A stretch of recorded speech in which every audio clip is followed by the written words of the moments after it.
when a Gentile commits a murder, they don't say this Gentile committed a murder.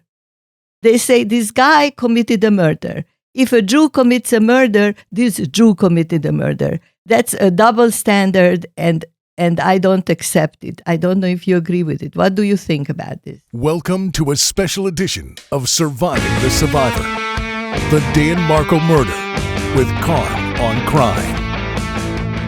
So, Karm, this is a special Surviving the Survivor episode, the Dan Markel murder. We did this episode a couple of weeks ago and got unbelievable feedback. There is a hunger for this case, and we are going to quench the thirst for those. I guess hunger and thirst don't really go together, but you get what I'm saying. I know you've been glued and riveted to this case. Has it become more interesting to you, and why, in a sentence, Karm? The more you know about anything, the more interesting it becomes. Deep. But what about this specifically? What is attracting you to this case? Like 10 different things. Okay, we'll get into it during the course of the show. Let's recap for the audience, for those who do not know about the Dan Markel murder. The latest legal shoe has officially dropped in the case. Katherine Magbanua, who introduced the hitmen to Charlie Adelson and Mom Donna, was convicted by a jury of her peers, and I believe that was last week. Now, for those of you who do not know who Katherine Magbanua is, or Charlie Adelson, we're about to tell you. In 2014, Dan Markel, a Harvard-trained law professor at Florida State University, a loving father of two young boys, a proud Jewish man who kept kosher, he was brutally murdered in his Tallahassee driveway right after dropping his two boys off at daycare. Now, compelling evidence laid out by police and prosecutors pointed to hitmen hired by Markel's in-laws family. They are the Adelsons of South Florida, where we record this podcast. Now, the motive for all this, according to the state, it is the Adelsons' desperate desire to have their daughter and grandkids live close to them in South Florida. And there was a court hearing back around the time of the murder, I think a year before, that threatened to limit Dan's mother-in-law's unsupervised access to her grandkids. The two hitmen from South Florida were both tried and convicted. And as we said off the top, this woman, Katherine Magbanua, she was the intermediary who helped set up the hitmen with Charlie Adelson, the brother of Dan Markel's ex-wife, Wendi, who happens to be a Brandeis graduate like me. And in just the last month, Charlie Adelson, the former brother-in-law, was arrested and charged in connection with the murder. Now, today, we have once again joining us the great Jason Solomon, who runs a website called Justice for Dan, who is a friend of Dan Markel's. Jason, thanks again for joining us. Good to be here. And before we get going, Dan, and I don't know if you know her, Jason, has had a good friend named Orly Lobel, who I think was a Harvard classmate of Dan's, and she was going to be on today, couldn't make it, promises to be on in the future, but left us a statement saying that Dan was an amazing friend, father, community builder, and helped so many of us new professors become part of a supportive network. He was also funny and social and full of life and ideas, and he loved helping his students and others. So nice words from Dan's close friends. Jason, of course, is another close friend. And Jason, let's start off with the Katherine Magbanua verdict. Did anything in this surprise you? She is now a convicted murderer, I think facing life in prison, although she has not been sentenced yet. But did anything surprise you? I wouldn't say surprised. I would say that I was pleased that the prosecution was exceptionally well prepared this time for Ms. Magbanua's testimony. She testified on her own behalf, as she had at the last trial. And I think they were exceptionally well prepared to rip her apart and show that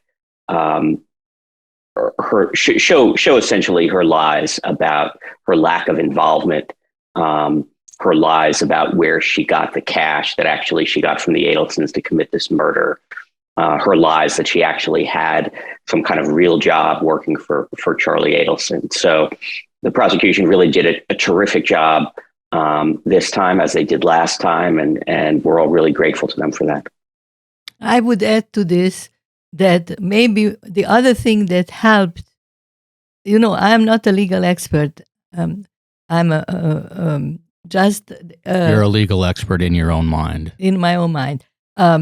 Did they, the amplification of the conversation between her and Charlie, that helped also, right? Because the first trial, they couldn't hear it, but now they could hear it. Correct. Just before Jason hops in there, just for those who are new to the case, there was evidence that could not have been used previously. It was a secretly recorded conversation between Charlie Adelson, who's the ex-brother-in-law of Dan Markel, and the intermediary, Katherine Magbanua, who was Charlie Adelson's girlfriend and helped Charlie find the hitmen. They had a recorded conversation talking about some incriminating information, and originally that recording was not audible enough, but they sent it to a crime lab and were able to, as Carmela said, amplify the audio. So, Jason, that's obviously a huge factor in her conviction, correct? Yeah, I think it's a factor. I don't know how big it was. I think it's helpful for the jury in a case like this, which is very circumstantial. So you don't have someone, Katie Magbanua was an intermediary. You don't have someone saying she pulled the trigger. She didn't pull the trigger. She wasn't there at the scene of the murder. So it's a circumstantial case, very compelling circumstantial case. And so I think it was helpful for the jury to see Katie Magbanua talking in a very sketchy way, in a very coded way, with Charlie Adelson, who no one really disputes is at the center of this conspiracy, about something that is quite likely the murder. And so I think that really helped this time around. And Jason, you mentioned finances. She was being paid. Can you elaborate again for those who are unfamiliar? So Charlie Adelson, I believe, is a surgeon, correct? He's a surgeon, and the father was a dentist, and Charlie Adelson is a periodontist. Periodontist. Okay. So, Jason, just elaborate a little bit on how was Magbanua, Katherine Magbanua, the intermediary, how is she being paid, as far as we could tell, from the Adelson family? Yeah, so she was being paid in a few ways. So one is she got a big influx of cash at around the time of the murder, before the time of the murder, at the time of the murder, just after the time of the murder. And you can tell that the prosecution showed that by showing that she made these big cash deposits at around that time. And then she also immediately after, for several months after, got a series of checks from the dental practice where Charlie and his father, Harvey, and his mom, Charlie and Wendi's mom, Donna, all worked.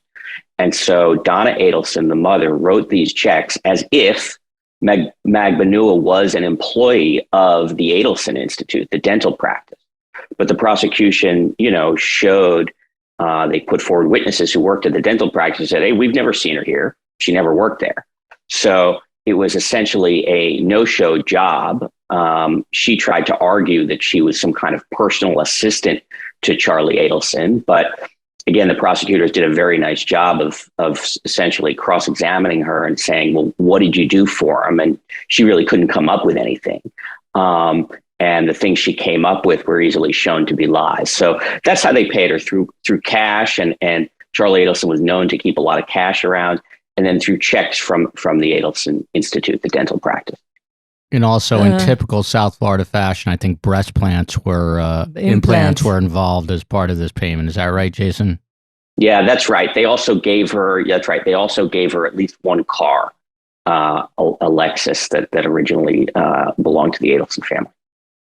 But one of the I may get a lot of hate mail. I never got it yet. I don't know how I'll handle Never it. too late. I never. It'll I be, don't the know. hate mail will be for you grunting your throat constantly. No, but to me, the two people who went to Tallahassee and committed the murder, one of them, and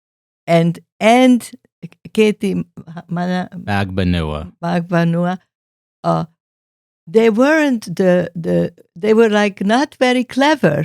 The hitmen were they were Rivera almost and like Garcia. there was almost like a really like Who's not clever? The hitmen? the two hitmen and Well, Karm, what do you expect? They're both. No, but they're what both I want- felons. but I want to tell you something. I mean, not that felons aren't smart, but- even they had the idea of not depositing cash into the bank, and Katie took whatever cash she got and put it in the bank. Jason, does Karm make a good point? The hitmen were more fiscally responsible than Katie. no, physically irresponsible.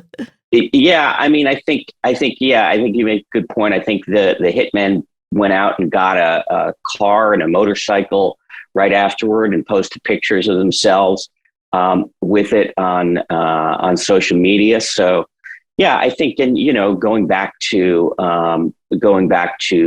Charlie, I mean, none of these people are of course professionals in doing this, and so certainly there's a decent chance that they could have gotten away with it. But Charlie picked as a hitman someone who could very easily be traced back to him because that person was essentially married to this woman. I mean, he was dating at the time. none of them were clever. Charlie and the two guys, Garcia and what is the other? I am not good with names. And Rivera. Garcia and Rivera. Rivera and Katie, they were all not very clever. The way they handled this whole thing was like almost like a prosecutor who doesn't have a ton of experience would be able to deal with this because they were botching it up a lot. Mom, let me just ask you, do you think that the hitmen went to Harvard like Dan Markel? No, Or Katie Magbanua? no, but they should be perfect in their One is own. If they were criminals, they should be good criminals. Like Luis Navia, who we had on the show, who was a cocaine trafficker. We had the cocaine trafficker. And we actually 25 years he got away with it 30 because he was years. because he was very clever and very smooth. It'd be interesting to get his take on this entire case. Yeah, and I'll reach out to him, but- we should really ask him. Because Jason, let me ask you a question. So I was watching Georgia Kappelman. She is the prosecutor who people who they lauded her for her closing argument. But there were a few comments that said, basically alluding to what Carmela is saying right now, that this was in essence sort of a slam dunk case, and that her closing, it was like an hour and 25 minutes, was a little too long and a little too much minutia. I'm curious, from a legal standpoint, what part of the closing argument from the prosecution or the defense, I guess, has to be, enticing and dramatic and, for lack of a better term, entertaining, as opposed to Factual. legally sound? Georgia Kappelman definitely crossed her T's and dotted her I's, but again, I'm just going off of YouTube comments, and some people said that the closing was a little long. What was your take? Well, I think alluding back to something I said earlier, this is a very circumstantial case. A lot of what the evidence was against Ms. Magbanua involves, looking at bank records, looking at cell phone records, looking at where she was at the time, looking at when she was talking to Charlie Adelson, looking at when she was talking to Garcia, the hitman. So I think Ms. Kappelman had to really walk through all the details, and essentially say to the jury, as she did, look, it can't be that all of these things were a coincidence. It can't be that it's a coincidence that she received this big influx of cash around the time of the murder. It can't be a coincidence that she was talking to Charlie Adelson the night before the murder, the morning of, et cetera.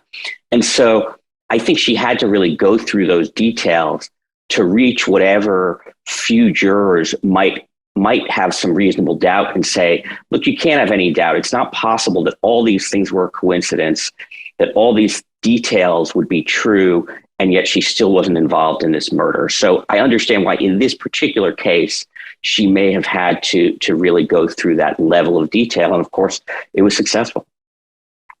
Now, leading up to the closing, and it is keeping the timeline of the trial straight in my head is a difficult task, but the prosecution, Miss Kappelman, Georgia Kappelman, brings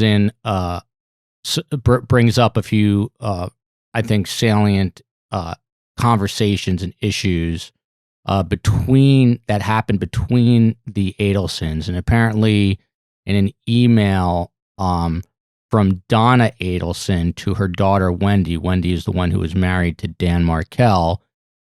Donna just outright says, Wendi, Dan is an asshole, a religious zealot. I mean, the guy kept kosher and had Jewish roots. Wait a second. I have to say something that bothers me here at this very moment. Please. They Mark. broke up. They figured this out. They broke up their oldest son's relationship with an Indian American woman. You're talking Rob Adelson. Rob And Rob Adelson, by the way, is the older brother, as Karm just said, of Wendi. There's so much to digest here. But Rob is the only family member who basically believes... No. Who moved away from the family. Basically believes the Adelsons are behind this. Go on, Karm. No, but it was very interesting that Donna Adelson, and I don't know her husband's reaction, but I think he goes along with her, they literally broke up Robert 10 years ago, broke up his relationship with a woman because she wasn't Jewish. So they didn't care. That's what they used as a reason for breaking up his relationship with this woman. So on the one hand, they're breaking. Can I just finish? 100%. Okay. So they broke that up, and then they made a frontal attack on Dan Markel for being, quote, too Jewish. You know, it's like the same family. And I was dying to say this, so I'm going to say this in the beginning of our discussion. It is other Jews. We are Jews, Joel and I, and both these families are Jewish. And I just want to point out that Jews come in many variations, with many values, with many religious levels of religious observance.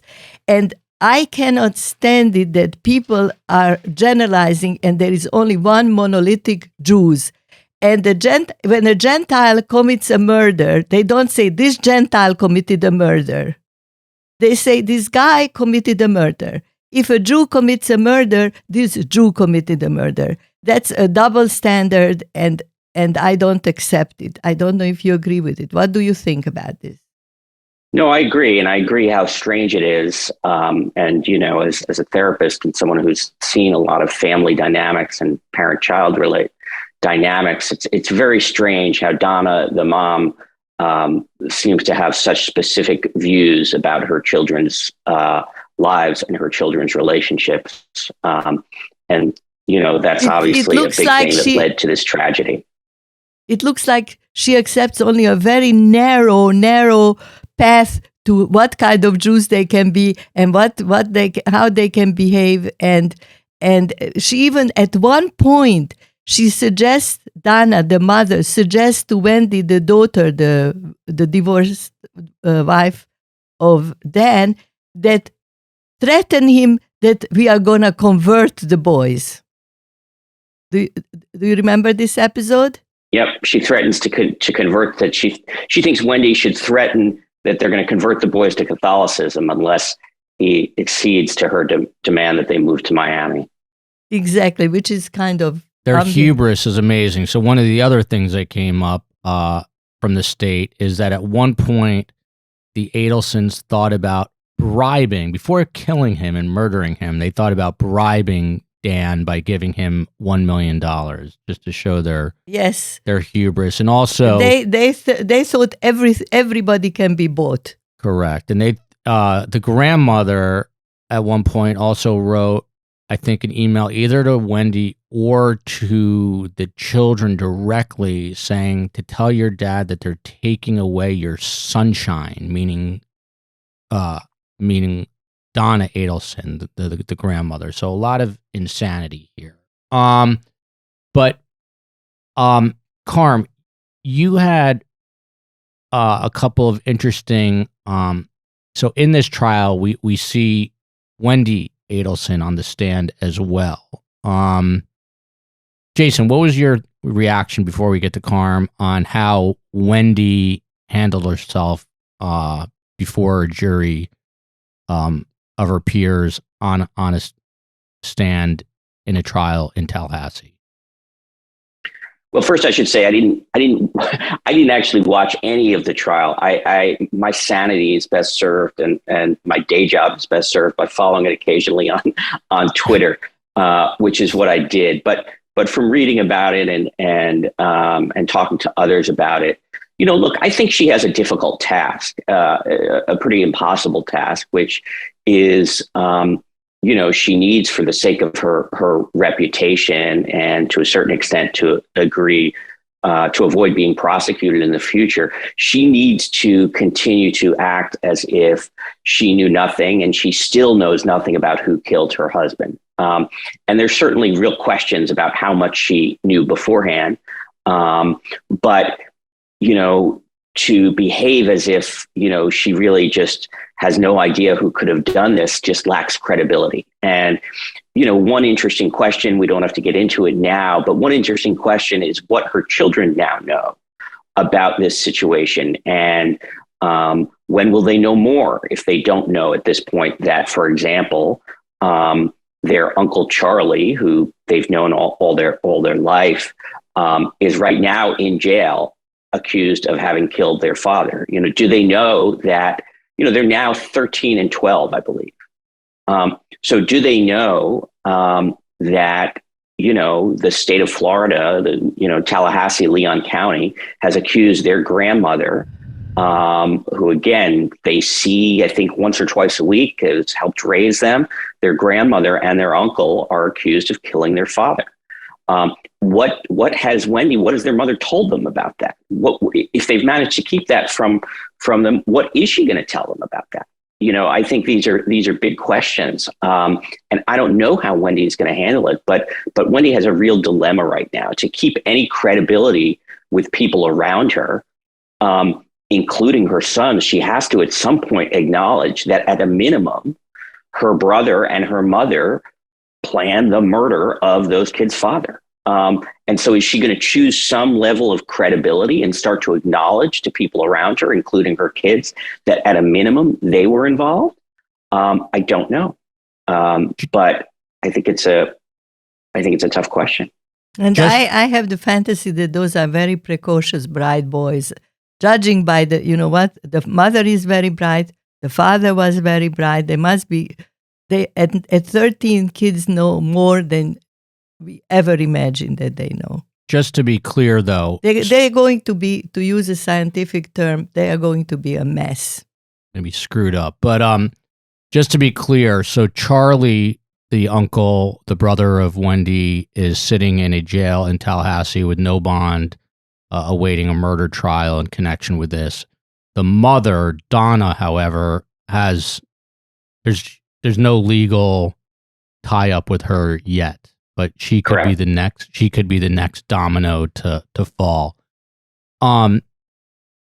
Jason, just going back to something we talked about briefly in the first episode we did on this, you had written a blog, and I think initially said that you did not think Wendi was part of this conspiracy, and then a couple years later you changed your mind. Just recap for us why you think now she is part of this. Sure. So, look, I think you have to start with a presumption that there's overwhelming evidence that her brother and mother committed this murder, hired these hitmen, etc.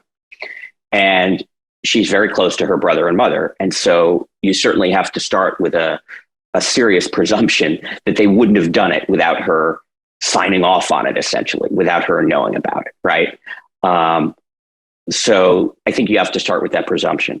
Initially, here's what complicates that presumption. When she was arrested, she essentially told the police, hey, my brother Charlie had talked about looking into hiring a hitman. Now, she said, he joked about it, okay? But it later has come out that not only did she tell the police right away when the police brought her in after the murder that, hey, I don't know who did this, but by the way, I should tell you, my brother sometimes joked about hiring a hitman. So she essentially pointed them in the direction of her brother Charlie right away, right? And so you say, well, would she have really done that if she had planned it with her brother, right? But it turns out not only had she mentioned that to the police right away, but just days before, she had told her boyfriend, who she was in the process of breaking up with. And she told him not that it was a joke, but she said very seriously to him, can I tell you something in confidence? This is what he testified to at this most recent trial. Can I tell you something in confidence? Charlie really looked into hiring a hitman, and he looked into how much it costs, and here's how much it costs. Okay. Not only that, she told a TV repairman at her house that morning that her brother had made a joke that he had gotten her that TV as opposed to hiring a hitman because the TV was cheaper. Okay. So what led me then to think, can all these things really be a coincidence? Was it a coincidence that just days before she told her boyfriend, that Charlie had looked into hiring a hitman? Was it a coincidence that the morning of she told this TV repairman, and was it a coincidence that she told the police right away? I have come to believe that it was not a coincidence, that she was intentionally trying to deflect attention from herself, recognizing that she would be a logical suspect. And she was trying to point the police in different directions. One, to her brother. Two, there's other evidence that she tried to point the police to her boyfriend. So anyway, that's how I've come to the view that. And she's a law school graduate, so she has an understanding of the legal system and how to play people. Karm, you're chomping at the bit here. No, because Jeffrey Lacasse, I had to look up names. Jeffrey Lacasse, her boyfriend. Hang on. Jeffrey Lacasse was Wendi's boyfriend after the divorce. After the divorce, he started dating a guy named Jeffrey Lacasse, which is what Carmel is about to talk about and what Jason just alluded to. Was. So she told Jeffrey Lacasse, her new boyfriend, after the divorce from Dan Markel, that her brother Charlie, this happened 5 days before the hit, that she thought about, that Charlie had talked to her about hiring a hitman. Karm, go ahead. No, but I don't know how accurate this part is. That it sounds from some of the testimony, and I don't think it's the truth, but maybe it is. She set up Jeffrey Lacasse because she knew exactly when he was going out of town. At 11 o'clock on that Friday when her husband was murdered. And she double-checked, allegedly, in a phone conversation, when are you going out of town? And he became one of the suspects. The only thing that saved his life was his good luck that he left by impulse, I guess, the night before. Talk about Jeffrey? Because Dan Markel was also going out of town the next day. But No. Jeffrey Lacasse was supposed to leave at 11 o'clock, drive to Tennessee to visit friends on Friday, the end of the week. So she double-checked with him. She said, are you going? And he said, yes, I'm going Friday. But then he didn't tell anybody because it was a last-minute thing, and left Thursday night and went into a Walmart where he bought something in Tennessee, and they had his mugshot there on the surveillance video. In other words, there was an alibi. What do you mean he created? There was an alibi. There wasn't. He didn't create it.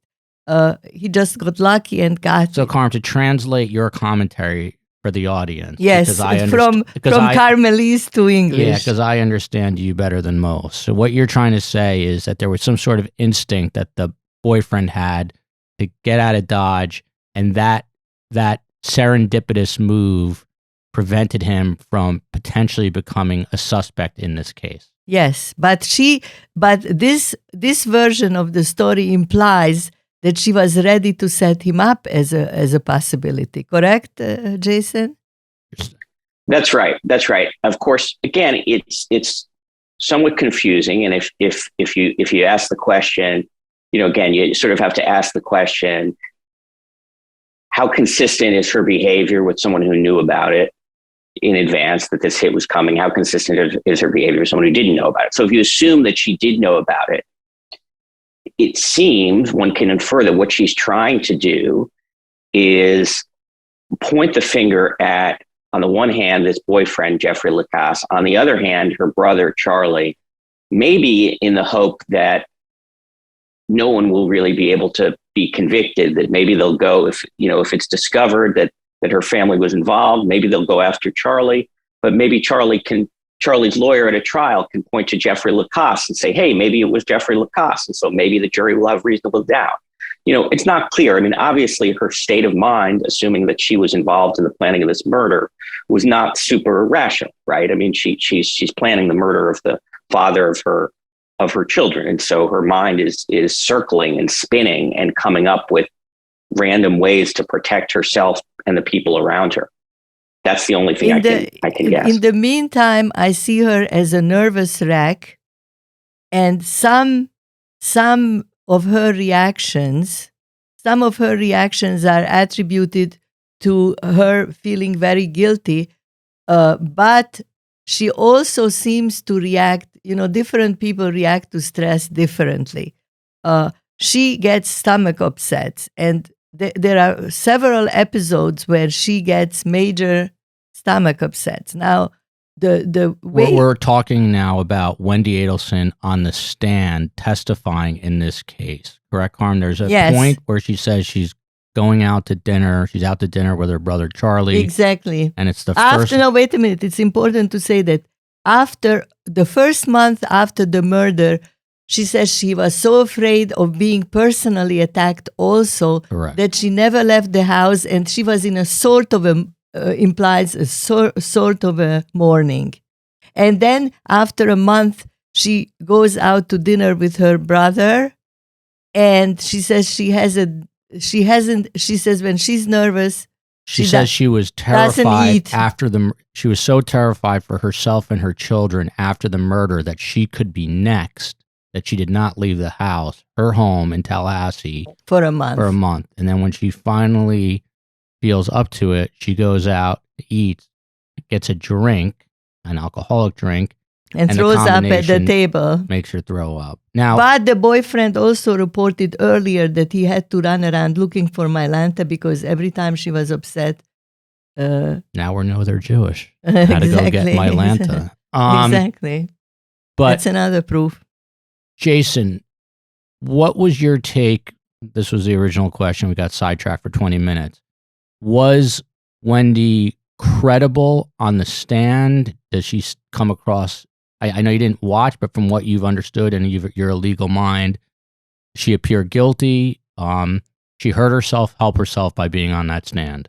I don't know. And I also think that it's tough in some sense to evaluate her testimony and the testimony of what people are saying about her, because she doesn't have a lawyer there at the trial, right? She did have a lawyer sitting in the audience, but there's no lawyer who can kind of do, what's called redirect, after she's ripped apart by defense counsel, and try to, the prosecution can do that to a certain extent and try to put her actions in a more reasonable light. So I think it's hard to say. I think certainly, the idea that it was just a coincidence that, for example, she drove by her ex-husband's house that morning just after the murder because she was going to a liquor store to pick up something for a party that night, even though the liquor store near Dan's house was way out of the way from where she was going. I think that's not credible. So I think,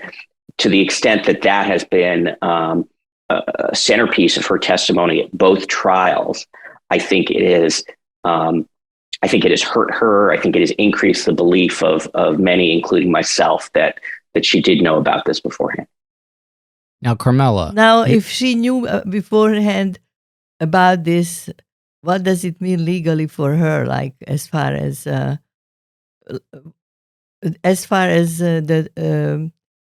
is she going to jail for 10 years, 5 years?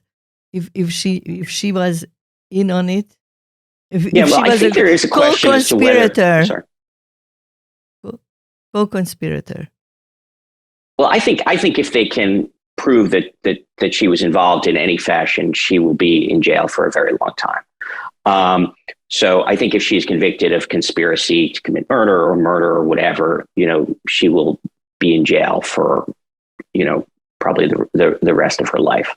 But I think there is a question as to whether there is enough evidence right now to bring a case against her without someone testifying against her, which, there's no one which doing that. Which brings us to the next question. Jason, let me ask you a dumb question, which I know the answer to, but I just want to, everything that's testified, all this testimony can be used against her in a future court of law, correct? Everything she says on this stand? No, it cannot. So she has gotten immunity for the testimony. She can't be prosecuted for what she is saying at this trial. That was part of her agreement with the state to testify. Interesting. We didn't know this. I did not know that. I'm and sure. Who brokers that deal? Her attorney? Yep. Her attorney with the prosecution. Okay. So the next question, I think. Oh, sorry, darling. I am the news anchor, Karm. I will run the show. You will commentate, Karm. Until that changes, I will advise you otherwise. I remind you, I am the mother of the. Jason, probably the most important people in this entire world right now are Dan Markel's parents. And I know they have not spoken publicly since his murder, as far as I know, but you're in touch with them. Was there any reaction to this latest verdict with Magbanua from them? Yeah, I think they did speak. They did speak right after the trial, both to the cameras briefly, and then also they put out a statement, really, expressing some degree of satisfaction that this step in the long march toward justice has happened. As you know, this was the second trial of Ms. Magbanua. They couldn't convict her the first time. And so, it's just been an enormously long road for the Markels, Dan's parents and Dan's sister as well. Essentially it's been, 6 years since they've really known, since all the evidence has been out there of who killed their son, who was behind the killing of their son. And, I'm sure they knew almost immediately, even if they didn't have the evidence in front of them, that it was the Adelson family. So, I think they were very pleased with this, and I think they're very grateful. I know they said to the state attorney's office, to the Tallahassee Police Department, to the FBI, but there's more justice to be done. There's more justice to be done, both in the fact that, the people who were really behind this, who ordered it, who paid for it, the Adelsons now need to be brought to justice. And there's more justice to be done in the fact that they've only spent 1 hour with their grandkids in the last 6 years, because Wendi has not allowed them to visit their grandkids. And, that's a real injustice as well. And that's something that they continue to be very focused on as the kids get older and as they're not getting any younger. And it's important to point out that the Adelsons changed their last name, the boy's last name, from Markel to Adelson. Carmela, there's one thing I know I want to ask you about that I forgot, and that is during the testimony of Wendi Adelson. What's interesting too, we're based here in Miami, and when we did the last episode with you, Jason, we started to get a lot of messages flooding in, saying, I knew Wendi growing up. I know Wendi from the synagogue. I know Wendi from, Pilates class. And it's a very small community. So, it's large but small. The Jewish community where Dan is from in Canada is very small. So the walls are also closing in that way. Because you can't run from those who are around you. But Carmela, when Wendi was on the stand, you were looking at it being a licensed therapist from a psychological standpoint, and you were saying something interesting, that when she was starting to get cornered, she would do something that you thought was a telltale sign. No, this has nothing to do with science. I like to flatter myself that I pick up signs in people, and sometimes I overdo it, and it's a little bit too much. But I thought, and now what I thought then, and I'll tell you what I thought then, is tinted by the following. I read an email that the mother, Donna, wrote to Wendi when the divorced husband Dan was still alive. She wrote that you, Wendi, are the best performer that I know. And I trust you completely when you go to testify for the divorce, the permission to travel to Miami or not, that you will give the performance of your life. And she kept using the word performance. So she is telling Wendi, you can do this, you can pull this off, you can put on an act, put on the Ritz, and you can do this. And I think she's not doing a terrific job, frankly. I don't know why. I mean, there are people who would have done it better. But what was the water bottle? Every time they give her, she gives the answer when she's asked, and then grabs the water bottle and puts it in her mouth. And I don't want to read into it too much because it's kind of silly to read into it too much, but I felt that it had something to do with her. I really hope the way we planned this hour that we can talk a little bit about Donna and Harvey. Yes, we can. We're going to get there in a minute. But before we get there, did we get any reaction from Rob Adelson, the oldest brother of Charlie and Wendi, the oldest sibling, who's actually the only one who has sort of come out on the side of the Markels? Have we had any reaction from Rob to this verdict, the latest verdict? We have not, as far as I know. No. Okay. So Jason talked about basically the long arm of the law and the slow wheels of justice churning and turning. Well, just to remind everyone, this murder happened in July of 2014. That's 8 years ago. And just this past April, which was 2 months ago, at the end of the month, Charlie Adelson was arrested and thrown in a Tallahassee jail where he sits now awaiting trial. Jason, what was it that finally, after all those years, got Charlie in the position that he finds himself in now, which is likely staying behind bars for a very long time? Well, I think it was primarily the fact that they enhanced the audio of this conversation between Charlie Adelson and Katie Magbanua, where they were talking at a restaurant in code in a very sketchy way about what to do, about the fact that someone had approached Charlie's mother. And I think the enhanced audio led the prosecution to believe that they had enough evidence at that point to go after Charlie Adelson and arrest him.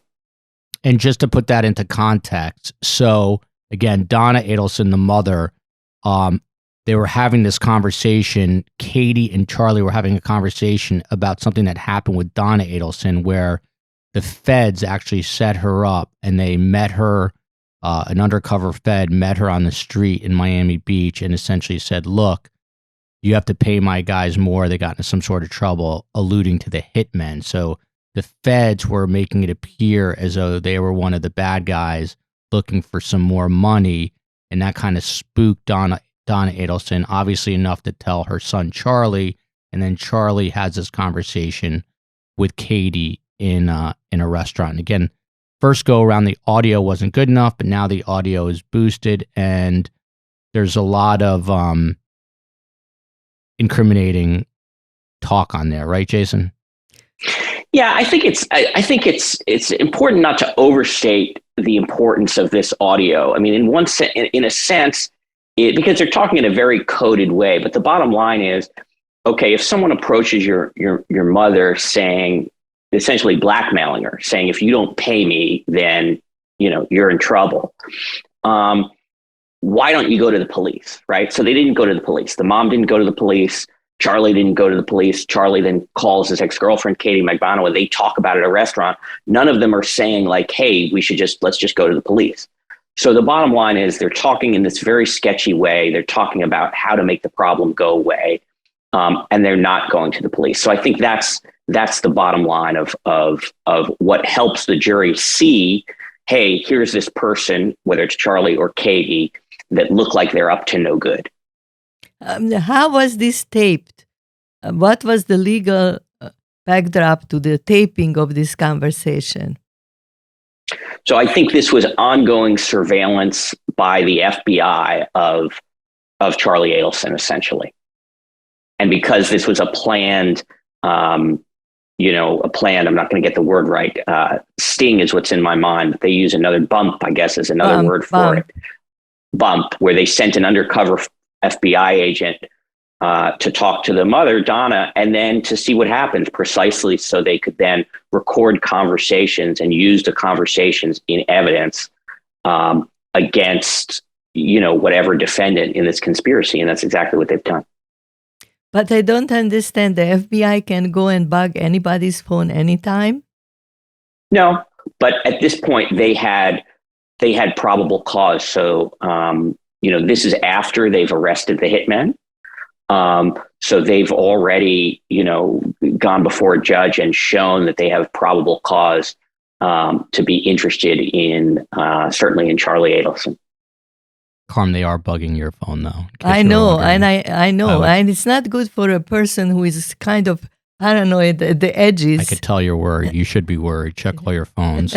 I need to protect my father. Anyway, listen. The other thing that I thought was interesting, because Karm, I could tell you're about to have a senior moment. It goes back to what we were talking about with Wendi on the stand, and this kind of stuck out at me. Wendi actually had Wendi and Donna. So Wendi and the mother, Donna, had not a code word, but a name for Dan. They called him Gibbers, which is like speaking gibberish. It was just a word that they used. It was like a derogatory term. And she was asked on the stand about that. And she's like, oh, it was just a term that we used to discuss things when we were talking about Dan. And they said, well, what did you call Dan to his face? And she's like, Danny. But I just thought it was weird that they had a special name for him. No, it's not weird. We all do that. Yeah? Yeah. What do you call my wife? You should see what I call you. What do you call my wife? Okay. So, Jason, Charlie is sitting in jail. What are they doing right now to kind of build their case? And conversely, what is the defense doing to protect Charlie from facing life in prison? Well, I don't think, the truth is that it's been so long and the evidence is so overwhelming that I don't think the prosecution has to do very much at this point. I mean, even before the enhanced audio that we just talked about from the recording after the bump, the bottom line is that Dan Markel was killed by two hitmen whose only possible connection is through a woman, Katie Magbanua, who Charlie Adelson was dating at the time, right? Not only that, but his own sister, Wendi, said that Charlie looked into hiring a hitman, right?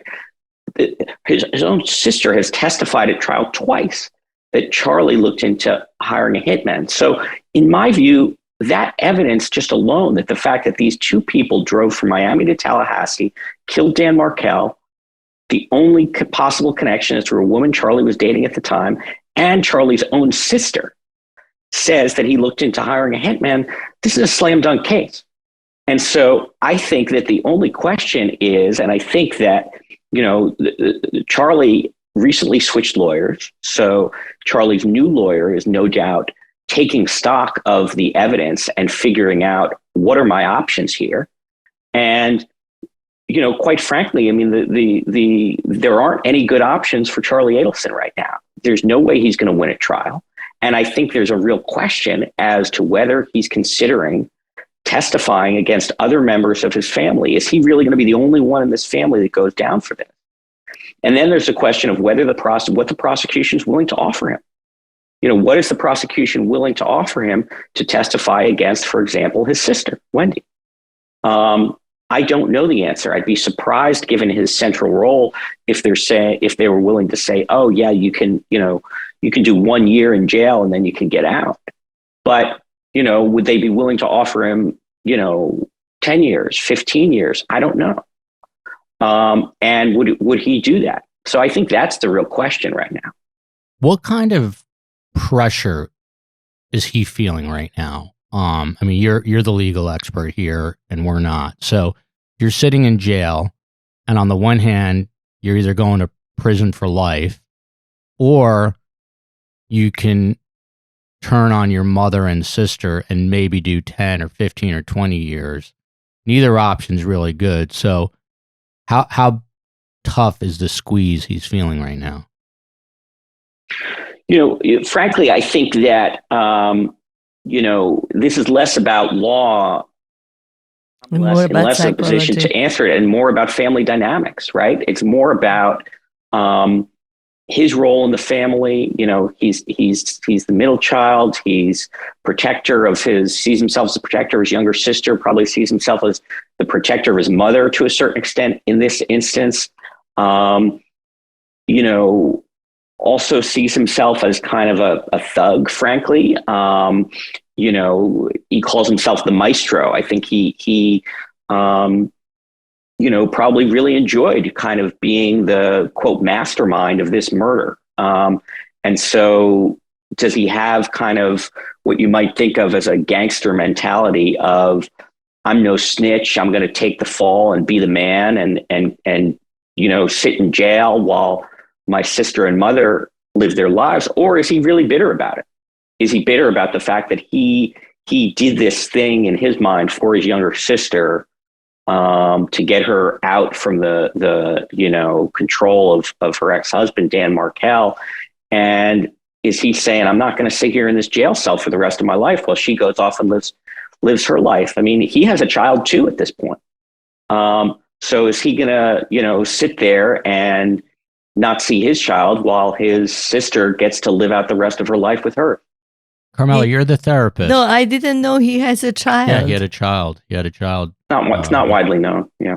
Yeah, he had a child. A young child just in the last few years. He's not married, Karm. There are people who have children without getting married. Oh, no, really? Karm, what is your take? Does Charlie keep his lips zipped? I know the question.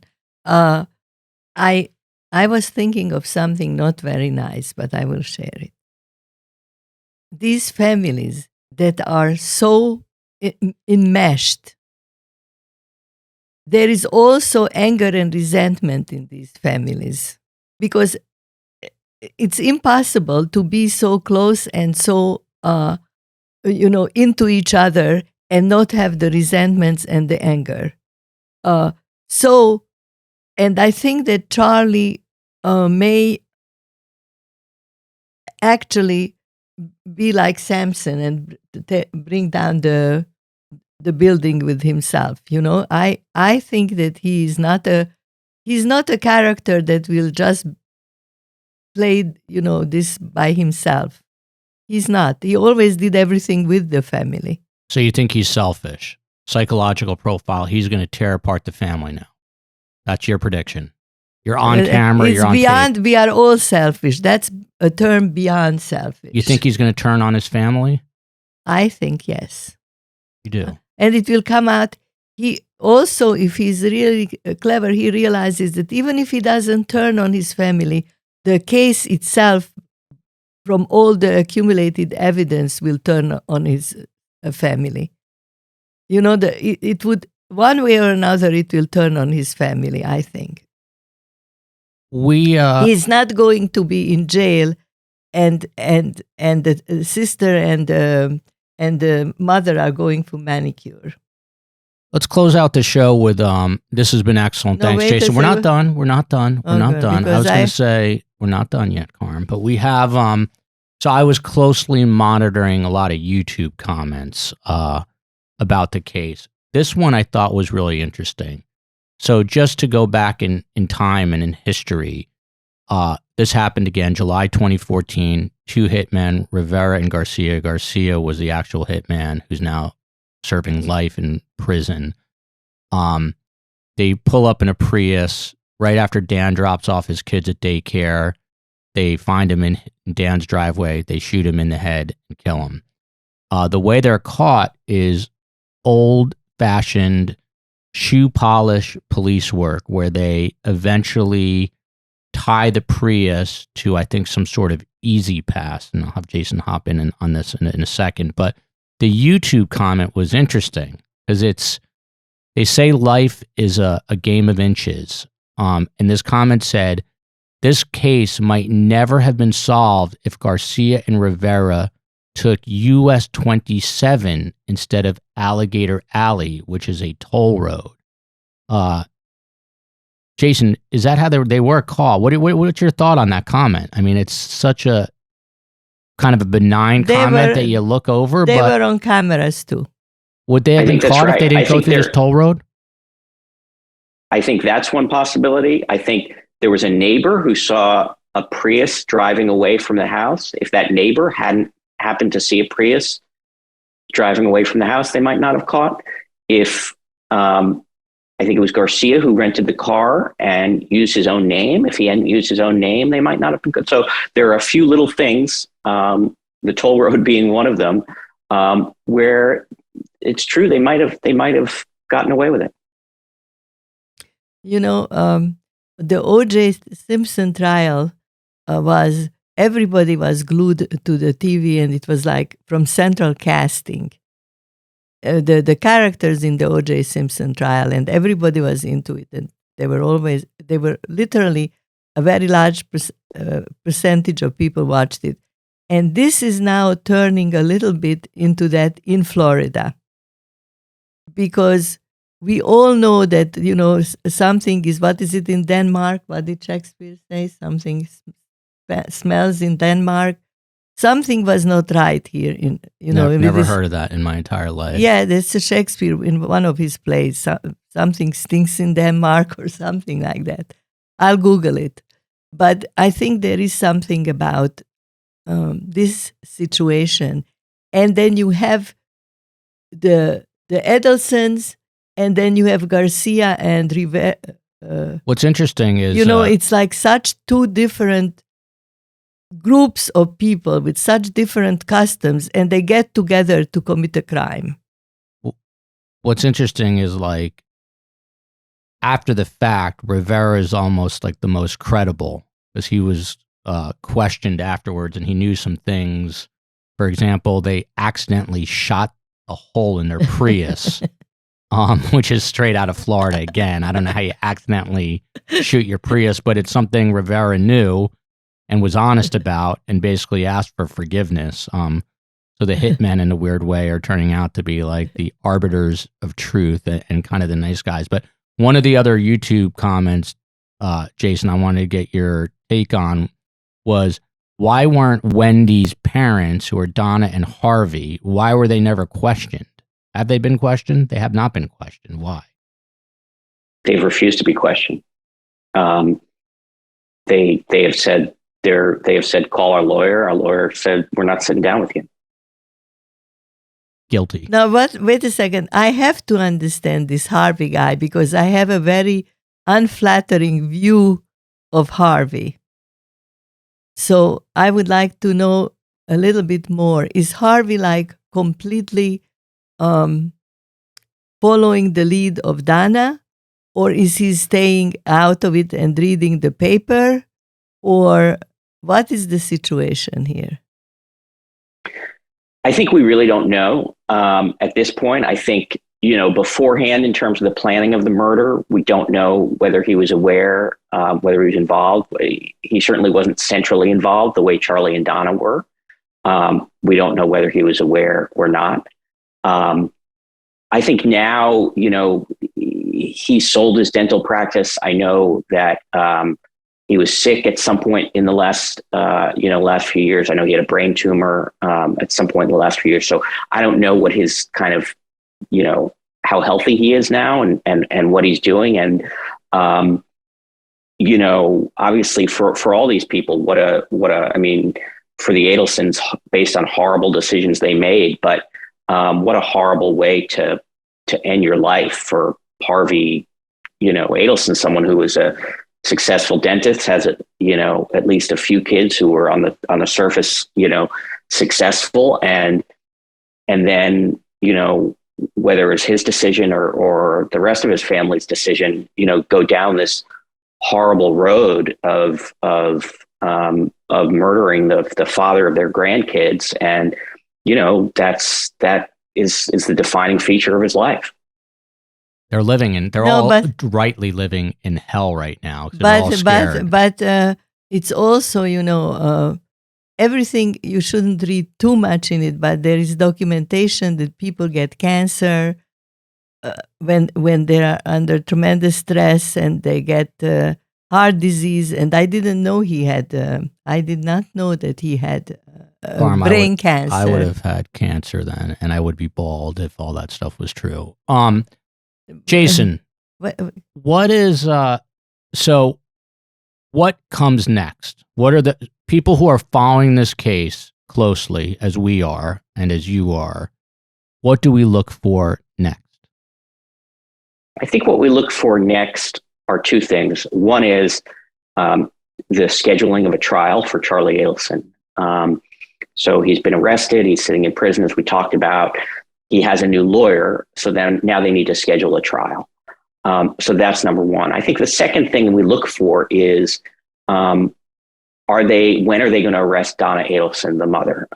Because there has been almost as much evidence, in some ways even more evidence, against Donna Adelson, the mother, as there was Charlie Adelson. And the prosecution has laid it out. So it would be surprising if they didn't arrest her in the not too distant future. So I think those are the two things we look for.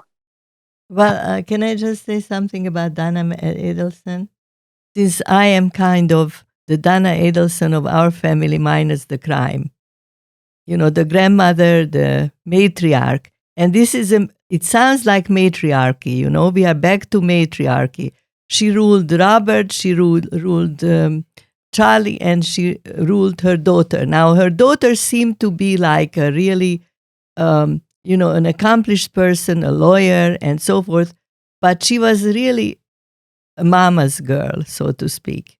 And what did she need? Protection from her brother. We are not in Sicily, you don't need protection. But the brother was protecting her from what? And I think the mother is the pathological source of all this. She happens to be a college graduate. She happens to have taught school and then worked as a manager in her husband's office. But she spent her energy running the family.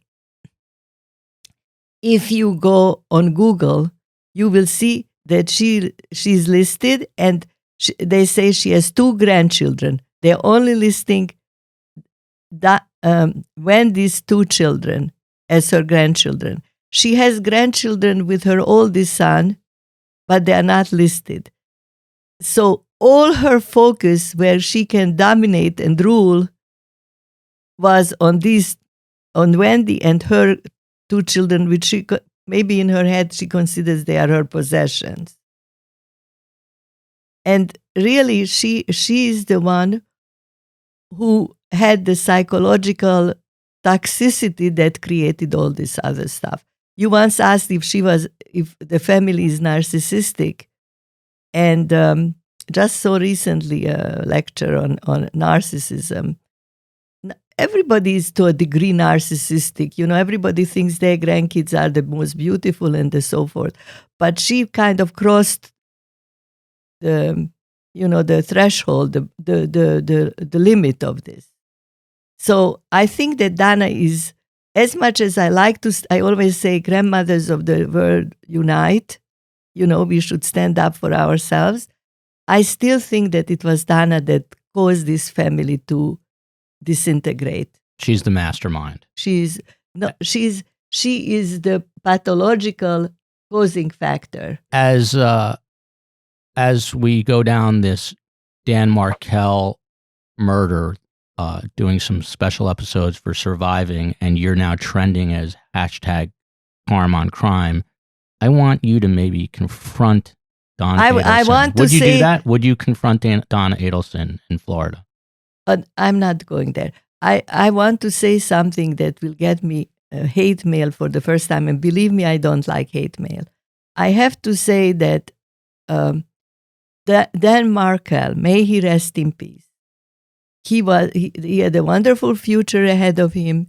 He was no question, a very, very capable and good person.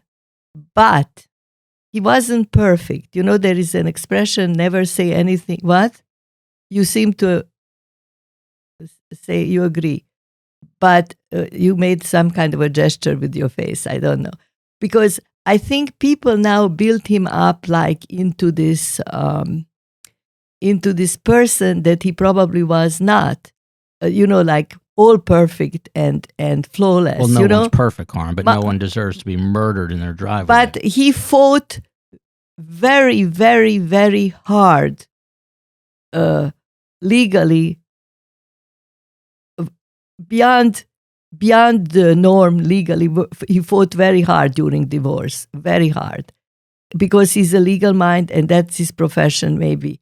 But he also, there were some remarks that he was so bright and so outspoken that sometimes some people saw him as arrogant. I don't know did you see that? Sure. And I think, sorry, go ahead. Go ahead. No, I mean, I think, first of all, I agree 100% with your analysis of Donna, the mom, as the, sort of toxic, pathological thing that has ripped apart her own family and led to this murder. And I think Dan did sort of months before the murder file some things in court that were fairly aggressive. And as someone who talked to him for a while, during that whole process after his wife left him, I think he held back. He held back for a long time on being aggressive in court, and they had settled and all that. But he felt like that there were certain things that Wendi had agreed to that weren't happening in terms of him being able to talk to his boys regularly, even when they weren't with him. And then I think the fact that Donna, Wendi's mom and the kid's grandma, made disparaging remarks about him, as Joel, you alluded to earlier, made disparaging remarks about Dan to the boys. That was the last straw for Dan. That was when he said, I'm not just going to sit here and be a punching bag. And that's when he got more aggressive and did file some things against Wendi and against her mom in court that, may have been inadvisable, but certainly shouldn't have been murdered for it. 100%. No, and 100% not. I think that Karm's point is that things just got to a boiling point. No one's perfect, but obviously justice is never served by murdering someone. I mean, it's absolutely insane. The real victims in this, obviously, the Markels, Dan Markel, and the biggest victims are the two young children of Dan and Wendi. Jason, any time frame at all in your mind of when this trial with Charlie could begin? Are we talking weeks? Are we talking months? Are we talking a year? Months is my guess. Months. Okay. So listen, I think we've covered all the bases. Jason, once again, just let the audience know where they can find you and how they can help. And did we cover what you thought, Jason, that we should cover? Hey. Absolutely. Thank you. Yeah, I think we have. I think we've covered where the trial is, and I think really importantly, we've covered some of the family dynamics that led to this horrible tragedy. So yeah, I appreciate it. You can find Our webpage, Justice for Dan, if you just Google Justice for Dan Facebook, you can find our Facebook page there. That's a great way to follow us. And that's Justice for Dan M on Twitter. Is it Justice the number 4? No, Justice. No. Google Justice for FOR Dan, and then Facebook, you'll find it. Okay, please go there. Let us know what you think of the show. Comment. Tell us what you want to ask Jason in future episodes and other experts on future episodes. This has been a special Surviving the Survivor episode, the Dan Markel murder, with #Karm on Crime. And we will stay on this case and make sure we get justice for Dan. Thank you, Jason. Thank you, Karm. Love you, America. Thank you, Jason. See you next time. Thank you.